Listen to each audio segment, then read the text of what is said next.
Okay, let's work this example. Okay, we have in this circuit 2 resistors and 2 batteries. First question that I would like you to think about. Are R1 and R2 in series or in parallel or neither? Okay, so to make that check, we need to see if every loop that we can select in the circuit is going to include both resistors. That's an easy thing in this case because we have only one loop and it includes both of them, so they are in series. It does not matter where they are in the circuit, they are in series. Okay, let me erase that loop. Okay, now I'm going to apply Kirchhoff's voltage rule to try to solve this problem. We have one loop, so one current. So my current, I can choose the direction. Again, like we talked about before, the direction is arbitrary. I'm going to choose it this way, I1.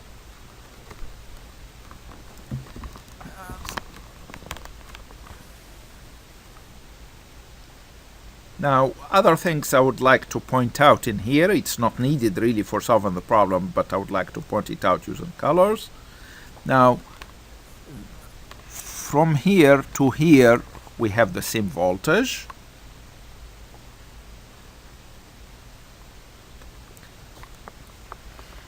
From here to here, we have the same voltage.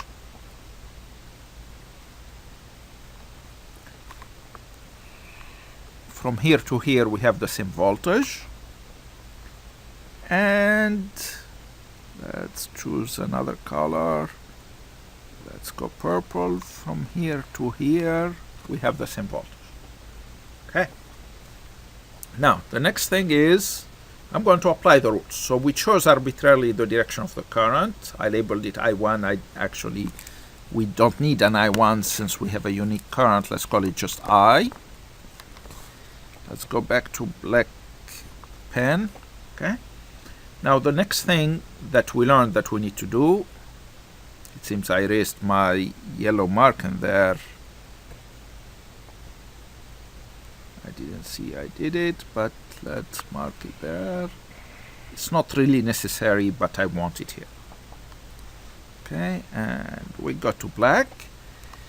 The next step we said that we need to do is write down or label pluses and minuses for each element in the circuit. We have 4 elements, so a minus for this one and a plus here.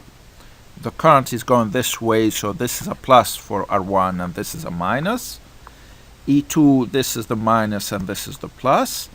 And following the same direction of the current, so if I is going towards the right on top, it's going towards the left in the bottom. So here I have my plus and here is my minus. The next step is to write the voltage drop across each of the elements. So I'm going to write it in red. For R1, it's going to be R1I. For R2, it's going to be R2I. It's the same current through them, so I use the same current. Okay. Then my next step is to select a loop. I'm going to select a loop, choose a point in the circuit. I'm going to choose this, and then going around clockwise or counterclockwise, I'm going to go clockwise. Okay, starting there. Now the first element we meet is E1. Let me do it with another color so we see what we are doing. So the first element we meet is E1. So we have, and we meet the negative lead, so it's going to be plus E1. And then we go here and we meet the positive lead of R1, the positive end of R1, not lead. So it's minus R1I, since I'm going from high to low. And then going around here, continuing around, and I meet the plus of E2, so it's going to be a drop in electrical potential, so minus E2. And then we go here and we go from plus to minus for the resistance, so it's minus R2I. And we are back where we started, so this is equal to 0. So this is my equation. I can plug in all of my knowns right now. So E1 it's plus 50 volts. And then I have minus R1I minus E2, which is minus 10 volts, and then minus R2I is equal to 0. Now next step, I'm going to write the resistances. Plus 50 minus 10, that's plus 40 volts, minus R1 is 5 ohms I, minus R2 15 ohms I is equal to 0. So solving for I, so I have plus 40 volts is equal to 5 ohms plus 15 ohms I moved it to the other side, and I is equal to 40 volts over 5 plus 15 over 20 ohms. So that's going to be 2 amps. That's my answer.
Okay, the last equation gives us a simple relationship between I1 and I3.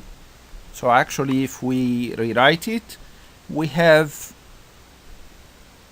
25 ohms times I3 is equal to 20 ohms times I2, which gives me I3 is equal 20 over 25, so 4/5 of I2. So that's one thing.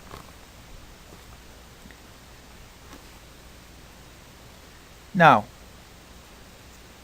so in this case it's an easy thing. I was able to find a relationship between two equations.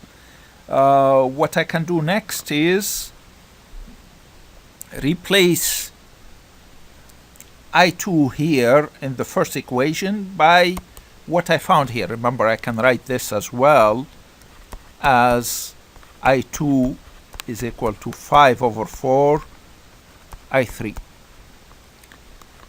So I can do that here in the top equation. So I have minus 10 ohm I1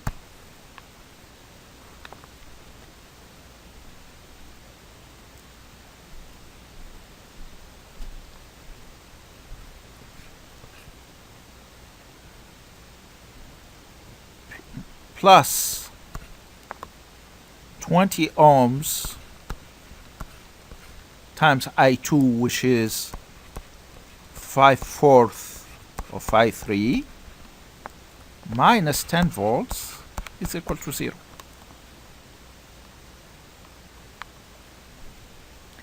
And I can replace I2 in the second equation. So I have I1 plus 5/4 of I3 plus I3 is equal to 0. So now, instead of three unknowns, we have a relationship between I3 and I2. But I have two equations with two unknowns. I'm going to use a different color for writing right now. Let's go to black.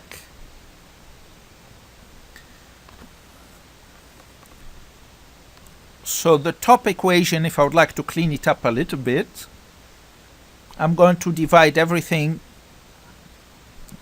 by 10 ohms.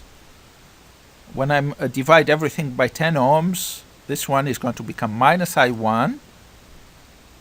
Okay, so this equation is going to be here, minus I1. And then 20 ohms over 10 ohms, that's 2.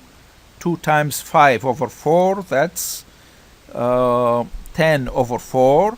So it's going to be plus 2.5 I3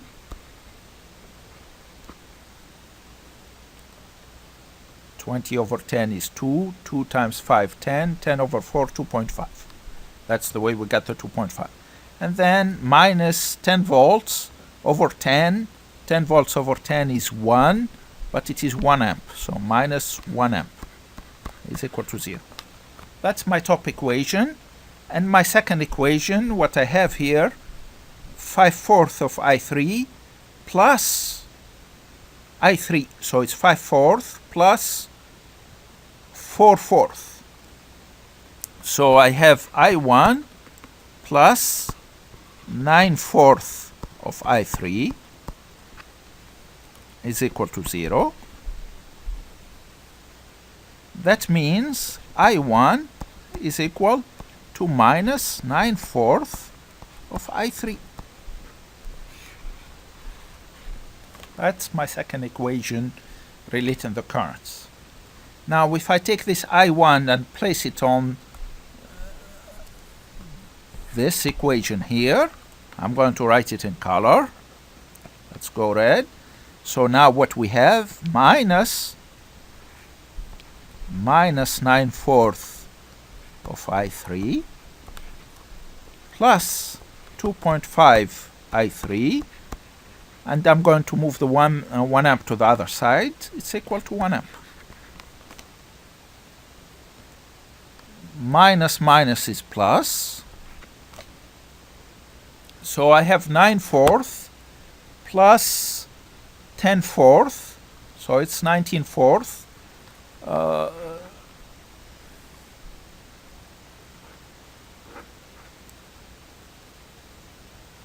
So essentially I have to work this out.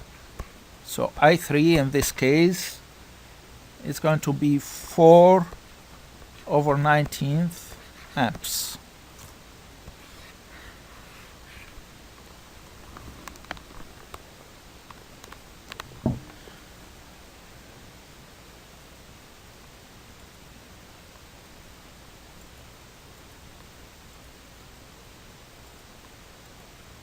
That's about 0.21 amps.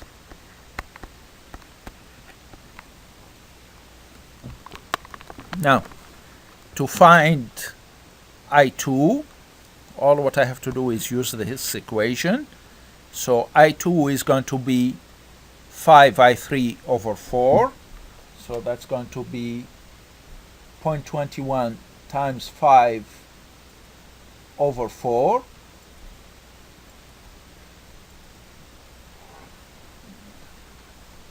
So I2 is 0.26 amps, and I1 is minus 9I3/4.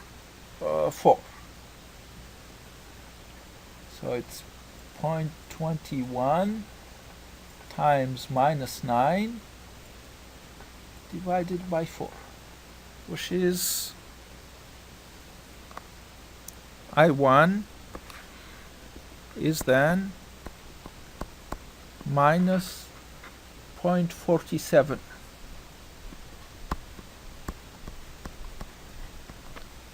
Okay, that's my currents.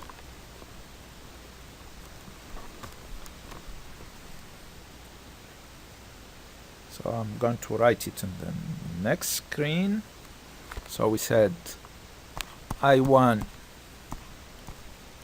is minus 0.47 amps. I3 is 0.21 amps. And I2 is 0.26 amps.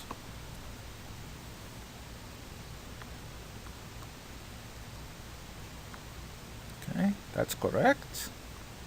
Now here the last thing is to find the currents through R3 and R4. Through R5 it's the same I3, we don't have to worry about it. But since R3 and R4 are the same right now, we just know that each one of them is going to carry half of I3. So I4 is equal to I5. It's going to be I3/2, which is going to be 0.10 amps.